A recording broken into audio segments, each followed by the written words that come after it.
You're absolutely right. And the thing with a lot of leaders think the financial bottom line is the most important thing, but in fact, it's the human capital, because the human capital is what helps to create the finances.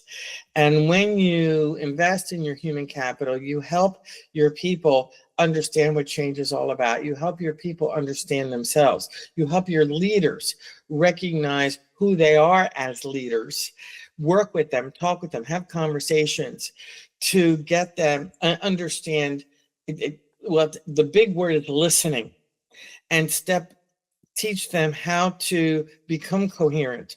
When the leadership becomes coherent, it affects the way the rest of the business becomes coherent, because coherence, it means you're connecting the brain and the head with the brain and the heart. Your business's success depends on relationships with customers, relationships with employees, and relationships with stakeholders. What do they all have in common? They're all human. Because no matter if your business is B2B or B2C, it's really H to H, human to human. Welcome to the Human Connection Podcast. I'm your host, Karl Ponto. Each week, I'll bring you stories, insights, and practical advice from experts that you can apply to your growing company and daily life. This week, I'm excited to connect with Terry Wildemann. Terry is the creator of Intuitive Leadership and the Shift-ology Success System.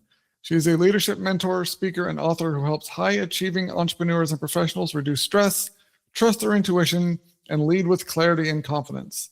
Through her signature programs, including the Shift-ology Accountability Method and the Unlock the Power in You retreat, Terry blends practical leadership tools with intuitive insight to support meaningful personal and professional transformation.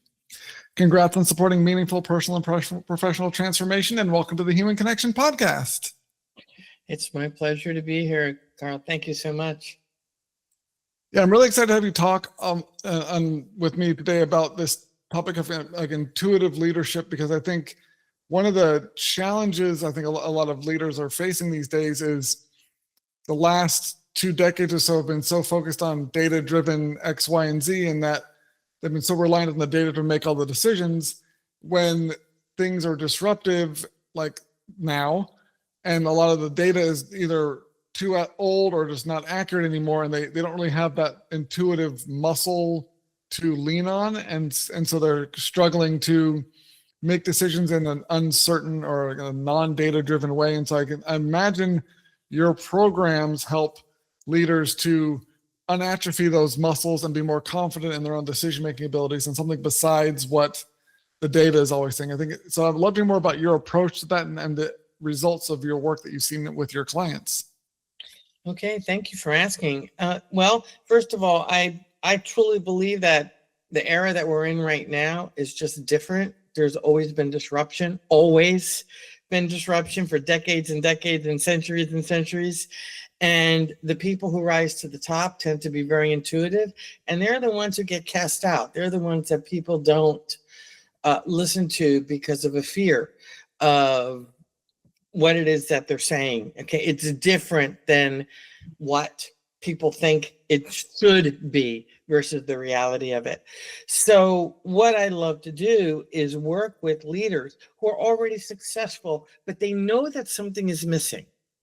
And that missing piece is absolutely huge, because oftentimes it has to do with their intuition. It has to do with them doing things from a practical, tactical, and logical perspective. And they have put aside the emotional, the energetic, the spiritual, and the intuitive side. So when it comes to decision making, say that 3 times fast, when it comes to decision making, they're looking for answers outside of themselves versus inside of themselves. So you can be the most successful person on the planet, but when you have that feeling inside that I'm not complete, I've done all this, but I'm not happy, chances are they've been ignoring their intuition and doing what it is that they are truly meant to do, or how they are meant to do it. So oftentimes, and I know with myself, having been in business for over 38 years, and I owned a manufacturing company in my late 20s, and I was surrounded by left brain thinkers. And anytime I went into that intuitive space, I got laughed at. You know, the thing is, I was always right at the end. And we ended up losing money because they didn't, my partners didn't listen to what I had to say where my intuition was concerned. So we all have intuition. We're born with these gifts. The thing is that the people around us poo-poo it. So how many times have you intuitively wanted to do something, but then you ran away from it and you end up regretting it? How about you, Karl? Has that happened to you? Yeah, I think there's that inner voice that when you're, and I've kind of had to learn myself that when you're hearing that, oh, this is scary, this is scary, this is scary, that's often should be interpreted as this is the right thing to do because it means you're pushing yourself and you're going to be growing and you're not staying within your kind of safety bubble or thinking inside the box, whatever way you want to put it there. And it's something that a lot of people kind of self-sabotage or don't achieve everything they could or aren't as successful as they could be with a campaign or with a career change or anything. That's because it's scary, and it helps to understand what's causing that fear and how to react and understand what your brain is telling you. Because when you do have a better sense of it, you can lean into those feelings and use them as a guide instead of as a deterrent. And I think if you've been so focused on, like I said, like thinking logically and looking at external drivers for decision making, then you aren't able to interpret what you're telling yourself, the message from inside. And so you'll end up, like you said, with the companies you worked at, where you'll make these decisions that end up being detrimental for your business because you're not willing to take those risks and push yourself in a way that the intuitive thinking enables you to do. So may I address something that you said? Sure. You used the word push twice in the last little bit that you were saying. And what if instead of the word push that has a lot of heavy energy, what if it was, I'm being pulled, I'm being called into? When you hear those words, how does that energy feel? Well, it's a different reframe of a similar kind of yearning or a drive or being, it's like an attraction instead of being forced, I guess, a little bit away of the language. But I can see what you're suggesting there by changing the language. Yeah, well, language has energy. Words have energy. Words have huge amount of energy. And and by the way, you're not the only one who uses the word push all the time. Last week, I was on a few other podcasts, and it was interesting how that word kept coming up all the time. We push ourselves, we push ourselves. When we are in a pushing perspective, we are dysregulating ourselves. But when we are in a pulling, we begin to regulate ourselves because we are allowing something else to pull us forward, to guide us. There's a lot less energy that's used versus the pushing. It's like the image of the pushing of the person pushing the boulder up the hill. You've seen that image? Yeah. And then, so if you switch it to he's being pulled, the boulder goes with him. You know? So he's being pulled up, he's being helped, he's being called up. So that's why I like to address that word pushing, because we put an awful lot of, it puts stress on our bodies and causes dysregulation. And when our bodies, our mind and our hearts are in regulation, we're in a state of coherence that allows us to answer the call, that allows us to make great decisions, that allows us to see what is really in front of us. And it helps us get out of the what if. You know, often, even my own team, well, what if this happens? And what if it doesn't? You know, we talk a lot about the what ifs getting in our way of moving forward because we're so scared of the what if. So if we step back from that and live in space of, let's go for it, let's try it, because people are so scared of failing that they forget that every single failure takes you closer to your goals because you learn what not to do and what to do. So what if that step that you want to take is successful? What if you take on that mantle, that perspective? That's where intuition guides you. That whole not being afraid to fail, or kind of reframing failure as a step towards finding a solution, I think is something that as leaders, especially in a business that's trying to be innovative and trying to grow and trying to adapt to disruption that's always been around, but even it seems to be more and more disruptive these days, having that mindset of being and creating an environment in the business where failure is accepted as part of the process, not punished, is a huge thing. Because I think a lot of work cultures don't have that, and they're not allowing people to take those risks and to try and innovate and to experiment without fear of their job being on the line, or being ostracized for it. And it's amazing how different the environment is and how impactful the results are for a business when there's a culture that allows and rewards people for following their intuition and taking a risk and doing something outside the box that isn't backed up by just basically what worked in the past, because that's when you'll find something really like game changing and groundbreaking, and moving the needle forward in a big way, rather than just kind of minor incremental growth, or just a slow degradation into mediocrity as they just try and repeat the same thing over and over and over again. And so I imagine when more of a team is in that sort of alignment and having that connection with their own and intuition, the way you help people with, and that helps build that environment where more people are bringing innovative ideas to the table and contributing in ways that they can't when there isn't that alignment with themselves. Is that accurate? Yeah, yes, it is. And there's even more to that. It's about accepting change. Okay, change can put the fear of God in people. The thing is, if change doesn't stop. Change is happening from the moment we wake up to the moment we go to bed, and even while we're sleeping. And great leadership working with intuition recognizes that. Change is all about, for example, say you're not who you want to be yet, but you want to be that person over there.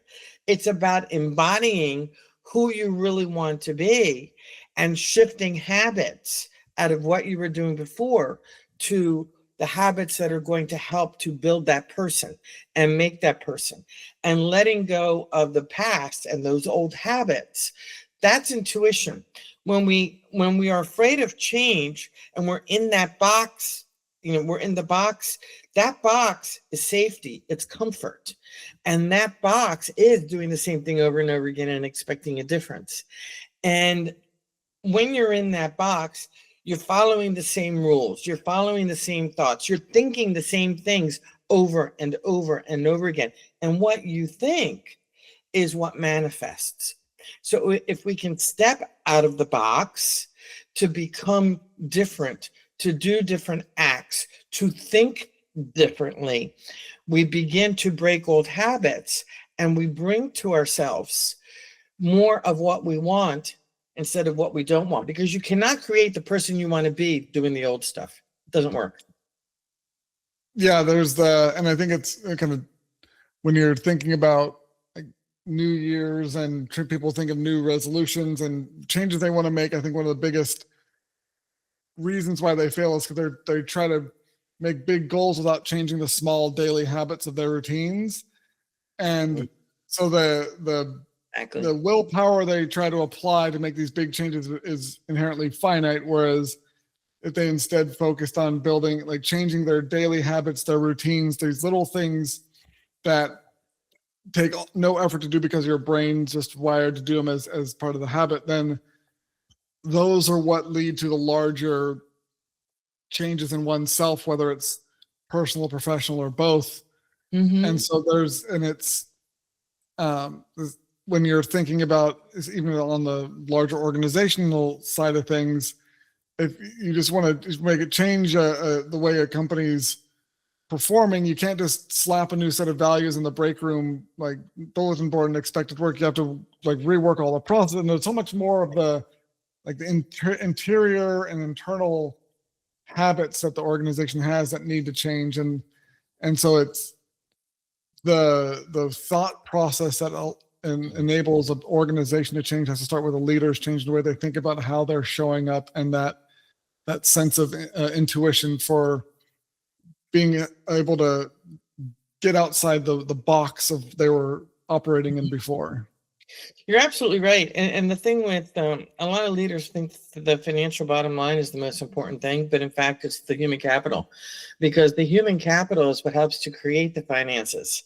And when you invest in your human capital, you help your people understand what change is all about. You help your people understand themselves. You help your leaders recognize who they are as leaders, work with them, talk with them, have conversations to get them understand well, the big word is listening, and teach them how to become coherent.